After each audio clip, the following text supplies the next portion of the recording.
Livro Missionários da Luz, por Francisco Cândido Xavier, pelo Espírito André Luiz. 5. Influenciação. Notava agora a diferenciação do ambiente.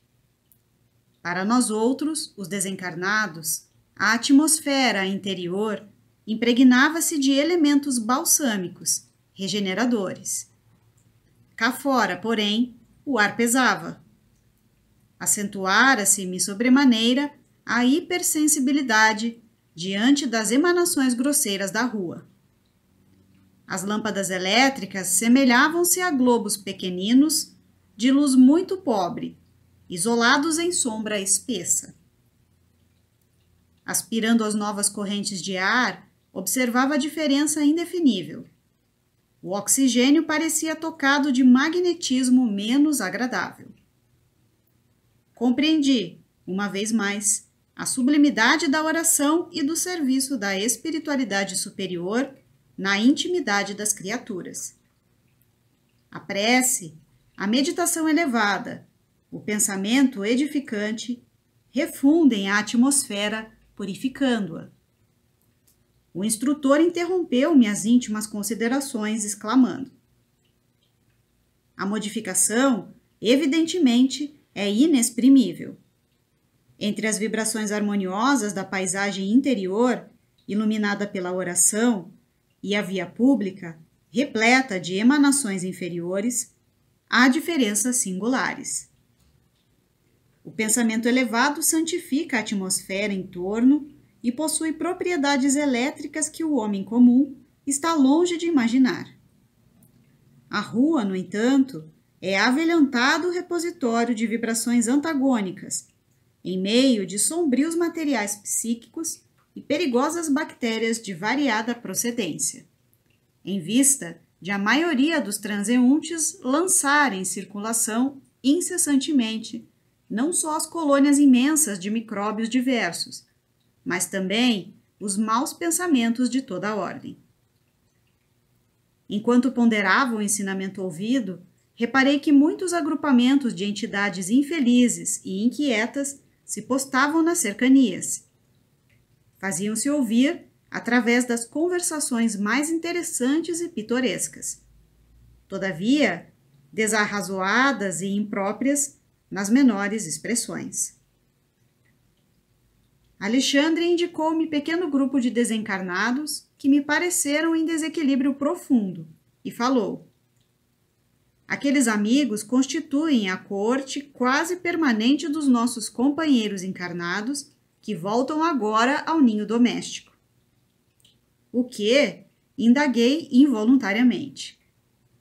Sim, acrescentou o orientador cuidadoso. Os infelizes não têm permissão para ingressar aqui em sessões especializadas como a desta noite. Nas reuniões dedicadas à assistência geral, podem comparecer. Hoje, entretanto, necessitávamos socorrer os amigos para que o vampirismo de que são vítimas seja atenuado em suas consequências prejudiciais. Impressionou-me a excelência de orientação. Tudo naqueles trabalhos obedecia à ordem pré-estabelecida. Tudo estava calculado, programado, previsto. Agora, prosseguiu Alexandre bem-humorado, repare na saída de nossos colaboradores terrestres.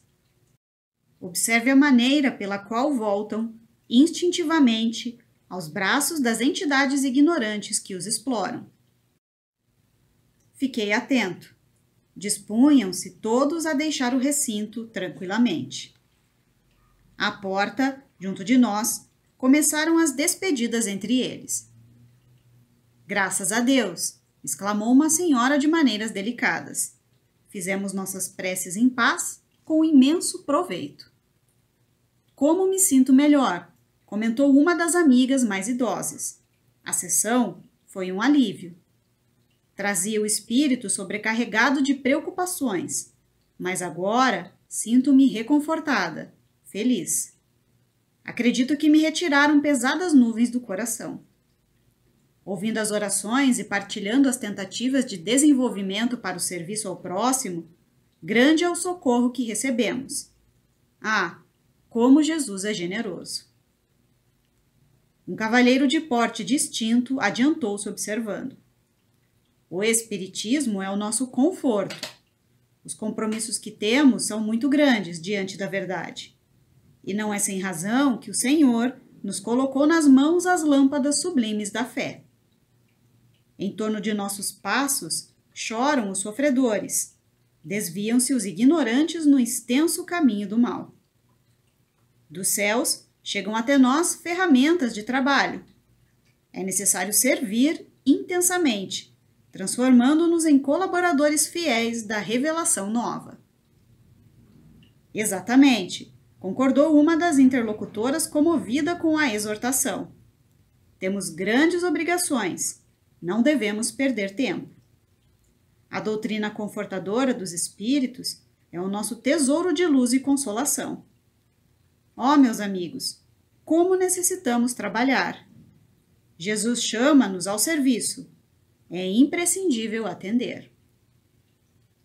Reconhecendo os característicos de gratidão e louvor da palestra, expressei sincera admiração, exaltando a fidelidade dos cooperadores da casa. Demonstravam-se fervorosos na fé, confiantes no futuro e interessados na extensão dos benefícios divinos, considerando as dores e necessidades dos semelhantes. Vendo minhas expressões encomiásticas, Alexandre observou sorrindo. Não se impressione. O problema não é de entusiasmo, e sim de esforço persistente. Não podemos dispensar as soluções vagarosas. Raros amigos conseguem guardar uniformidade de emoção e idealismo nas edificações espirituais. Vai para 9 anos, com algumas interrupções, que me encontro em concurso ativo nesta casa, e mensalmente vejo desfilar aqui as promessas novas e os votos de serviço. Ao primeiro embate com as necessidades reais do trabalho, reduzido o número de companheiros permanece fiel à própria consciência. Nas horas calmas, grandes louvores. Nos momentos difíceis, disfarçadas deserções, a pretexto de incompreensão alheia. Sou forçado a dizer que, na maioria dos casos, nossos irmãos são prestativos e caridosos com o próximo, em se tratando das necessidades materiais, mas quase sempre continuam sendo menos bons para si mesmos por se esquecerem de aplicação da luz evangélica à vida prática. Prometem excessivamente com as palavras, todavia, operam pouco no campo dos sentimentos. Com exceções, irritam-se ao primeiro contato com a luta mais áspera, após reafirmarem os mais sadios propósitos de renovação, e comumente, voltando cada semana ao núcleo de preces, estão nas mesmas condições, requisitando conforto e auxílio exterior. Não é com facilidade que cumprem a promessa de cooperação com Cristo em si próprios, base fundamental da verdadeira iluminação. Porque Alexandre silenciara, observei atenciosamente os circunstantes. Ainda se achavam todos eles, os encarnados, irradiando alegria e paz, colhidas na rápida convivência com os benfeitores invisíveis. Da fronte de cada um emanavam raios de espiritualidade surpreendente. Num gesto significativo, o instrutor esclareceu. Eles ainda se encontram sobre as irradiações do banho de luz a que se submeteram através do serviço espiritual com a oração. Se conseguissem manter semelhante estado mental, pondo em prática as regras de perfeição que aprendem, comentam e ensinam, fácil lhes seria atingir positivamente o nível superior da vida. Entretanto, André, como nós, que em outros tempos fomos inexperientes e frágeis, eles agora ainda o são também.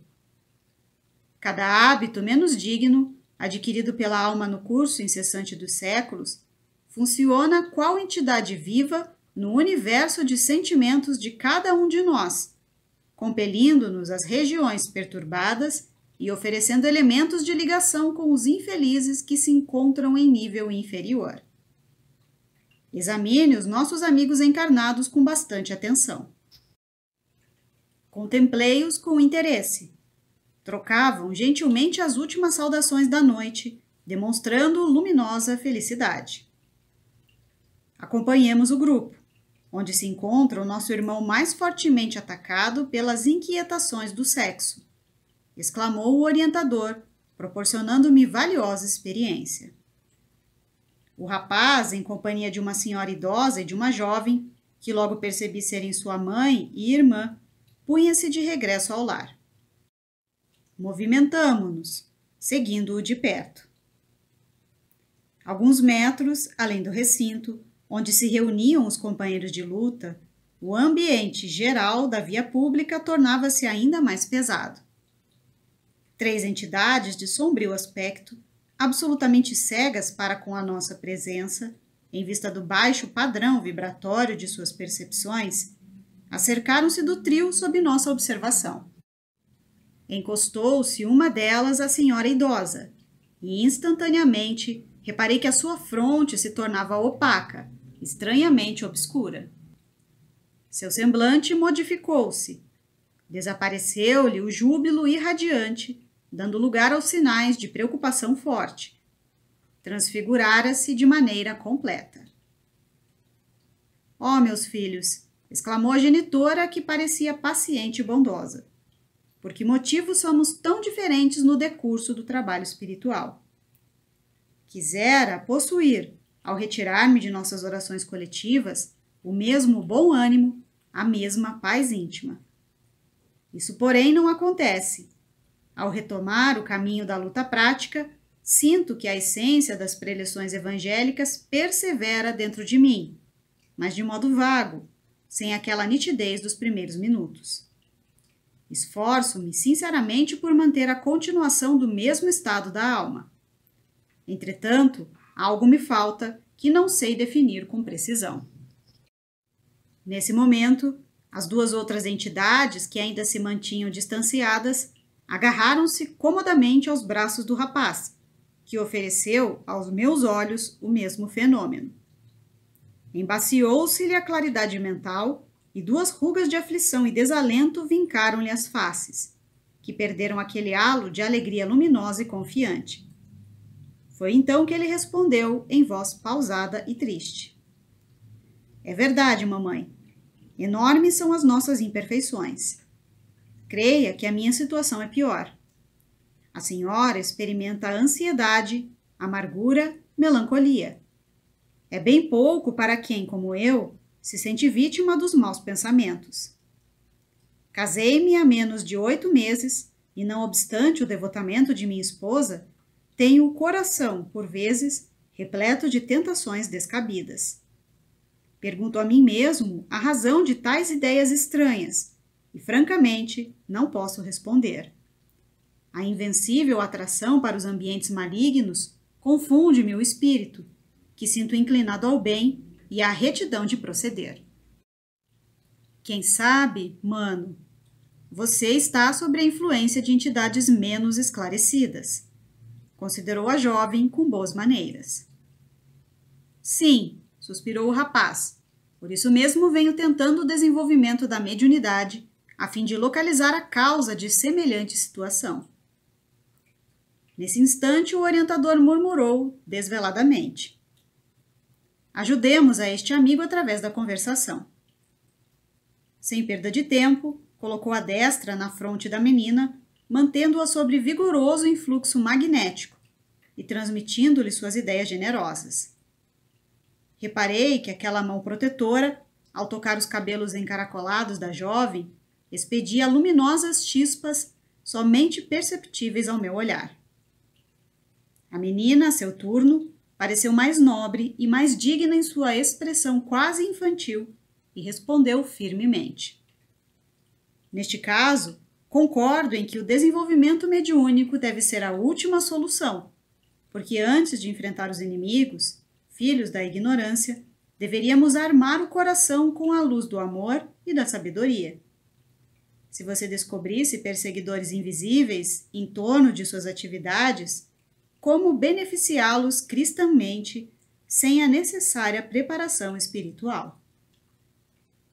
A reação educativa contra o mal é sempre um dever nosso, mas antes de cogitar de um desenvolvimento psíquico, que seria talvez prematuro, devemos procurar a elevação de nossas ideias e sentimentos. Não poderíamos contar com uma boa mediunidade sem a consolidação dos nossos bons propósitos. E para sermos úteis nos reinos do espírito, cabe-nos aprender, em primeiro lugar, a viver espiritualmente, embora estejamos ainda na carne. A resposta, que constituía para mim valiosa surpresa, não provocou maior interesse em ambos os interlocutores, quase neutralizados pela atuação dos vampiros habituais. Mãe e filho deixaram perceber funda contrariedade em face das definições ouvidas. A palavra da menina, cheia de verdadeira luz, desconcertava-os. "Não tem você bastante idade, minha filha", exclamou contrafeita a velha genitora. "Não pode, pois, opinar neste assunto." E como boa cultivadora de sofrimentos antigos, acentuou: "Quando você atravessar os caminhos que meus pés já cruzaram, quando vierem as desilusões sem esperança, então observará como é difícil manter a paz e a luz no coração." E se algum dia, falou o rapaz melancólico, experimentar as lutas que já conheço, verá que tenho motivos de queixa contra a sorte e que não me sobram outros recursos senão permanecer no círculo das indecisões que me assaltam. Faço quanto posso por desvencilhar-me das ideias sombrias e vivo a combater inesperadas tentações. No entanto, sinto-me longe da libertação espiritual necessária. Não me falta vontade, mas... Alexandre, que havia retirado a destra de sobre a fronte da jovem, informou, atendendo minha perplexidade: "O amigo que se uniu à nossa irmã foi seu marido terrestre, homem que não desenvolveu as possibilidades espirituais e que viveu em tremendo egoísmo doméstico. Quanto aos dois infelizes que se apegam tão fortemente ao rapaz, são dois companheiros, ignorantes e perturbados, que ele adquiriu em contato com o meretrício." Diante do meu espanto, o instrutor prosseguiu explicando: "O ex-esposo não concebeu o matrimônio senão como uma união corporal para atender conveniências vulgares da experiência humana. E em vista de haver passado tempo de aprendizado terreno sem ideais enobrecedores, interessado em fruir todas as gratificações dos sentidos, não se sente com bastante força para abandonar o círculo doméstico, onde a companheira, por sua vez, somente agora, depois da desencarnação dele, começa a preocupar-se com os problemas concernentes à vida espiritual. Quanto ao rapaz, de leviandade em leviandade, criou fortes laços com certas entidades ainda atoladas no pântano de sensações do meretrício, das quais se destacam, por mais perseverantes, as duas criaturas que ora lhe agarram, quase que integralmente sintonizadas com o seu campo de magnetismo pessoal.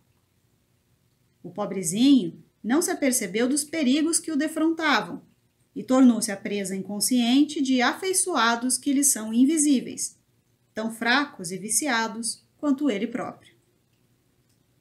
"E não haverá recurso para libertá-los?" indaguei emocionado. O orientador sorriu paternalmente e considerou: "Mas quem deverá romper as algemas, senão eles mesmos? Nunca lhes faltou o auxílio exterior de nossa amizade permanente. No entanto, eles próprios alimentam-se uns aos outros, no terreno das sensações sutis, absolutamente imponderáveis para os que não lhe possam sondar o mecanismo íntimo. É inegável que procuram agora os elementos de libertação. Aproximam-se da fonte de esclarecimento elevado, sentem-se cansados da situação e experimentam, efetivamente, o desejo de vida nova. Contudo, esse desejo é mais dos lábios do que do coração, por constituir aspiração muito vaga, quase nula. Se de fato cultivassem a resolução positiva, transformariam suas forças pessoais, tornando-as determinantes no domínio da ação regeneradora. Esperam, porém, por milagres inadmissíveis e renunciam às energias próprias, únicas alavancas da realização. Mas não poderíamos provocar a retirada dos vampiros inconscientes? Perguntei. Os interessados, explicou Alexandre a sorrir, forçariam por sua vez a volta deles. Já se fez a tentativa que você lembrou no propósito de beneficiá-los de modo indireto, mas a nossa irmã se declarou demasiadamente saudosa do companheiro e o nosso amigo afirmou, intimamente, sentir-se menos homem, levando humildade à conta de covardia e tomando desapego aos impulsos inferiores por tédio destruidor. Tanto expediram reclamações mentais que as suas atividades interiores constituíram verdadeiras invocações. E em vista do vigoroso magnetismo do desejo constantemente alimentado, agregaram-se-lhes de novo os companheiros infelizes. Mas vivem assim imantados uns aos outros em todos os lugares? Indaguei. Quase sempre. Satisfazem-se mutuamente na permuta contínua das emoções e impressões mais íntimas. Preocupado em fazer algum bem, ponderei. Quem sabe poderíamos conduzir essas entidades ao devido fortalecimento. Não será razoável doutriná-las, incentivando-as ao equilíbrio e ao respeito próprio? Semelhante recurso, falou Alexandre complacente. Não foi esquecido. Essa providência vem sendo efetuada com a perseverança e os métodos precisos. Todavia, tratando-se de um caso em que os encarnados se converteram em poderosos ímãs de atração, a medida exige tempo e tolerância fraternal. Temos grande número de trabalhadores consagrados a este mister em nosso plano, e aguardamos que a semeadura de ensinamentos dê seus frutos. De qualquer modo, esteja convicto de que toda a assistência tem sido prestada aos amigos sobre nossa observação. Se ainda não avançaram, todos eles, no terreno da espiritualidade elevada, isto só se verifica em razão da fraqueza e da ignorância a que vivem voluntariamente escravizados. Colhem o que semeiam. Nesse instante, fixamos novamente a atenção na palestra que se desdobrava. Faço o que posso, repetiu o rapaz, em desalento. Entretanto, não consigo obter a tranquilidade interior. Ocorre comigo o mesmo fato, observava a genitora em tom triste. Minhas únicas melhoras se verificam por ocasião de nossas preces coletivas. Em seguida, as piores emoções me assaltam o espírito. Vivo sem paz, sem apoio. Ó, meus filhos, é cruel rolar assim pelo mundo, como náufrago sem orientação. Compreendo-a, mamãe, tornou o filho como que satisfeito por alimentar as impressões nocivas que lhe ocupavam a mente. Compreendo-a, porque as tentações me transformam a vida num cipoal de sombras espessas. Não sei mais o que fazer para resistir aos pensamentos amargos. Ai de nós, se o Espiritismo não houvesse chegado em nossos destinos como sagrada fonte de sublimes consolações. Nesse momento, Alexandre colocou novamente a destra sobre a fronte da jovem, que lhe traduziu o pensamento em tom de respeito e carinho. Concordo que o Espiritismo é nosso manancial de consolo, mas não posso esquecer que temos na doutrina a bendita escola de preparação. Se permanecermos arraigados às exigências de conforto, talvez venhamos a olvidar as obrigações do trabalho. Creio que os instrutores da verdade espiritual desejam, antes de tudo, a nossa renovação íntima para a vida superior. se apenas buscarmos consolação sem adquirir fortaleza, não passaremos de crianças espirituais. Se procurarmos a companhia de orientadores benevolentes, tão só para o gozo de vantagens pessoais, onde estará o aprendizado? Acaso não permanecemos aqui na Terra em lição? Teríamos recebido o corpo ao renascer apenas para repousar? É incrível que os nossos amigos da esfera superior nos venham suprimir a possibilidade de caminhar por nós mesmos usando os próprios pés. Naturalmente, não nos querem os benfeitores do além para eternos necessitados da casa de Deus, e sim para companheiros dos gloriosos serviços do bem, tão generosos, fortes, sábios e felizes quanto eles já o são. E modificando a inflexão de voz, desejosa de demonstrar a ternura filial que lhe vibrava na alma, acentuou: Mamãe, sabe como lhe quero bem, mas alguma coisa no fundo da consciência não me permite comentar as nossas necessidades, senão assim, ajustando-me aos elevados ensinamentos que a doutrina nos gravou no coração. Não posso compreender cristianismo sem a nossa integração prática nos exemplos do Cristo. Em virtude do instrutor haver interrompido a operação magnética e porque me encontrasse perplexo ante a facilidade com que a menina lhe recebia os pensamentos, quando observara tanta complexidade nos serviços de psicografia, expus ao orientador amigo as indagações que me assaltavam o espírito. Sem titubear, Alexandre explicou: Aqui, André, observa você o trabalho simples da transmissão mental. E não pode esquecer que o intercâmbio do pensamento é movimento livre no universo. Desencarnados e encarnados, em todos os setores da atividade terrestre, vivem na mais ampla permuta de ideias. Cada mente é um verdadeiro mundo de emissão e recepção, e cada qual atrai os que se lhe assemelham. Os tristes agradam os tristes. Os ignorantes se reúnem. Os criminosos comungam na mesma esfera. Os bons estabelecem laços recíprocos de trabalho e realização. Aqui temos o fenômeno intuitivo, que com maior ou menor intensidade é comum a todas as criaturas, não só no plano construtivo, mas também no círculo de expressões menos elevadas.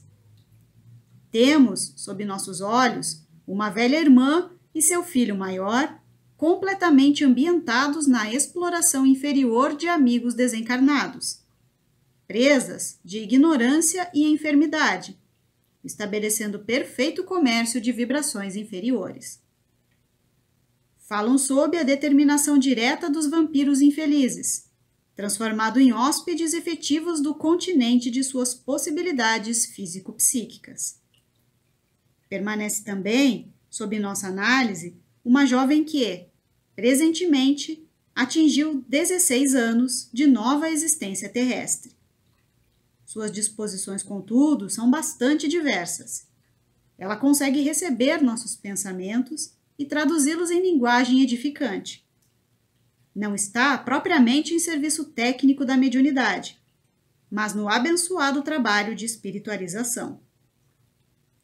E indicando a mocinha, cercado de maravilhoso halo de luz, acrescentou: Conserva ainda o seu vaso orgânico na mesma pureza com que o recebeu dos benfeitores que lhe prepararam a presente reencarnação. Ainda não foi conduzida ao plano de emoções mais fortes, e as suas possibilidades de recepção, no domínio intuitivo, conservam-se claras e maleáveis. Suas células ainda se encontram absolutamente livres de influências tóxicas. Seus órgãos vocais, por enquanto, não foram viciados pela maledicência, pela revolta, pela hipocrisia. Seus centros de sensibilidade não sofreram desvios até agora. Seu sistema nervoso goza de harmonia invejável. E o seu coração, envolvido em bons sentimentos, comunga com a beleza das verdades eternas, através das crenças sinceras e consoladoras. E, além disso, não tendo débitos muito graves do pretérito, condição que a isenta do contato com as entidades perversas que se movimentam na sombra, pode refletir com exatidão os nossos pensamentos mais íntimos.